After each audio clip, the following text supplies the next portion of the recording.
30 illiyini qələbə ilə qeyd etdiyimiz konstitusiyamıza uyğun olaraq Nazirlər Kabinetinin 24-cü il hesabatı müstəqillikdən sonra ilk dəfə işğala, soyqırım və köçkünlüyə deyil, bütövlüyə həsr olunub. Milli Məclis hökumətin ötən ilki fəaliyyətinə qiymət verərkən Ukraynada davam edən 3 illik müharibənin və dünyada artan hərbi siyasi qütbləşmənin ağır fəsadlarını nəzərə almadan keçə bilməz. Yəni istənilən hakimiyyətin fəaliyyəti yalnız büdcə öhdəlikləri, maliyyə və iqtisadiyyatın tənzimlənməsi ilə məhdudlaşmır, qonşuları embargoya məruz qalan regionda tək sanksiyasız ölkə və heç bir dövlətin forpostu olmaması ilə müəyyənləşir. Beləliklə hesabat siyasi mahiyyətli, mühüm dövlət sənədidir. Dövlətimizin ötən il ən böyük uğuru ABŞ və Avropa Birliyinin sərt sanksiya hədələri, qlobal medianın hücumları ilə qələbəmizi əlimizdən almaq, olmadıqda onu ləkələmək cəhdinin iflası, o cümlədən Ağ Evin diktəsi ilə sülh müqaviləsinin imzalanmamasıdır. Əksinə, ötən ilin ikinci yarısında danışıqlarda vasitəçilər prosesdən uzaqlaşdırıldı. Nəhayət dünən sülh müqaviləsinin tam hazırlığının bəyanı sübut eləyir ki, tarixdə ilk dəfə Prezident İlham Əliyev qələbəmizi sülh müqaviləsinə köçürməyi, onu Ermənistana qəbul etdirməyi bacarıb.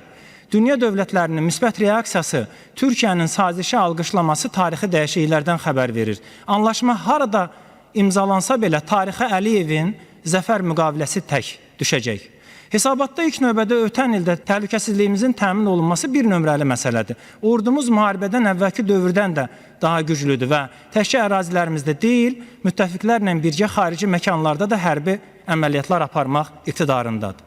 Hesabatda böyük qayıdışa həsr olunan 15 səhvəlik bölmə, qalibiyyət təqvimində bir ayrı fəsildir, yeni vətən quruculuğudur və dünyada heç bir hökumət xarici yardımları olmadan 100 minlərlə insanını doğma torpaqlarına qaytarmır. Ən böyük insan haqları hadisəsi qayıdışdır. Avropa dövlətləri bir Zəngilanlıya, Şuşalıya ev, kənd, məktəb tikməyincə bizim nəzərimizdə demokratik, humanist və ədalətli sayıla bilməzlər. Hesabatda əksini tapan bir neçə məsələyə diqqət çəkmək istərdik. Əmək bazarında dinamik dəyişikliklərlə bağlı sənəddə qeyd olunur ki, müqaviləsinə xitam verilən işçilərin sayı 22-ci ildə 780 min, 23-cü ildə 872 min, 24-cü ildə 999 min nəfər təşkil edib. Lakin əmək müqaviləsi bağlayanların sayı müvafiq olaraq 1 milyon 73 min, 972 min və nəhayət ötən il 1 milyon 169 min nəfər olub. Əlbəttə, ötən il müsbət saldo açılan iş yerlərinin xeyrinə 170 min nəfərdir. Lakin söhbət muzla işləyənlərdən gedir və bir şəxsin bir neçə yerdə müqavilə imzalanmasını nəzərə alsaq, bir ildə bağlanan iş yerlərinin səbəblərini, coğrafi və sahələr üzrə paylanmasını, ləğv olunmağa məcbur qalıb yenidən yaradılanları təhlil eləməliyik. Dünyada müəssisələr də insanlar kimidir. 5, 10, 50 illik müddəti, o cümlədən bir iş yerinin uzun ömürlüyü ilə ölçülür.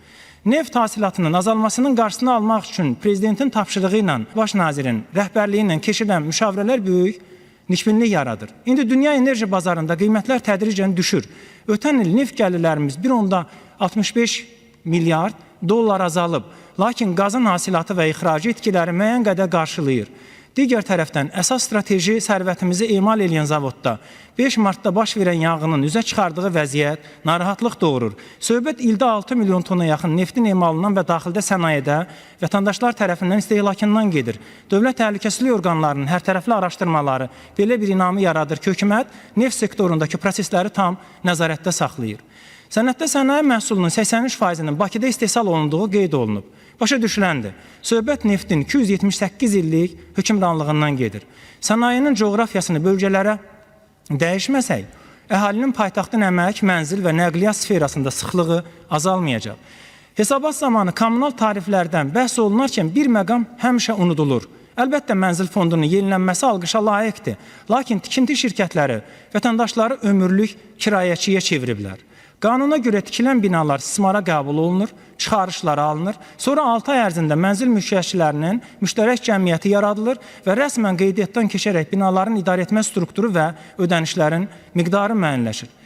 İndi elə şəhərciklər var ki, aylıq tariflər 1 kvadrat metr üçün 1 manata yaxındır, əvəzində MTK-ların öhdəliklərinə tələb və meyarlar yoxdur. Digər bir məsələ Texnofestdə heç bir inzibati qərar olmadan 100 minlərlə gəncimizin qatılmasıdır. Deməli, Səlcuq bayraqdarlar millətimizin içərisində var. Yetər ki, startaplara meydan verilsin. Elm fondunun vəsaitləri 10-cu ildəki 7 milyondan ötən ilki 3 milyona qədər azalıb. Səbəb, yəni hökumət, dövlət bunu azaltmayıb, sadəcə vəsaitlərin hər il yarısına qədərinin geri qayıtmasıdır. Yüzlərlə gəncin rəqəmsal bilikləri var. Onlar pilotsuz akınçıları və əkinçiləri özləri yarada bilərlər. Biz iqtisadi siyasi suverenliyimizi qazanmışıq. Texnoloji suverenlik də hədəfimiz olmalıdır. 2 tədqiqat əsaslı universitetin yaradılmasına dair fərmanın vaxtı 26-cı ildə başa çatır.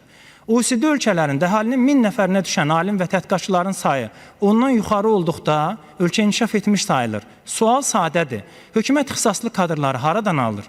Qarabağdan sonra ən böyük milli hədəfimiz peşəkar kadr məsələsi ola bilər. ABŞ-da yaradılan hökumətin effektivliyi departamenti inqilabi qərarları, kütləvi ixtisarları, işçilərin hər həftə hesabat verməsini və bürokratik sistemi zəiflətməyi ona görə bacarır ki, əmək bazarında təklif, tələbi 3 dəfə üstələyir. Lakin ölkəmizdə ixtisaslı kadrlara ehtiyac neft hasilatının azalması və birjalarda dəyişən enerji qiymətlərinin kompensa edə biləcək yeganə resurs ola bilər. Yekunda bir daha vurğulayaq ki, Cənab Prezident hökumətimizə etimad göstərir və parlamentarilər üçün də bu xüsusi əhəmiyyət kəsb eləyir. Bir daha, parlamentlə açıq əməkdaşlıq və səmimi münasibətə görə hörmətli baş nazirə hörmətimizi ifadə eləyir, hökumətin ötən ilki fəaliyyətini məqbul sayır, müsbət səs verəcəyimizi və uğurlar dilədiyimizi bildirmək istəyirik.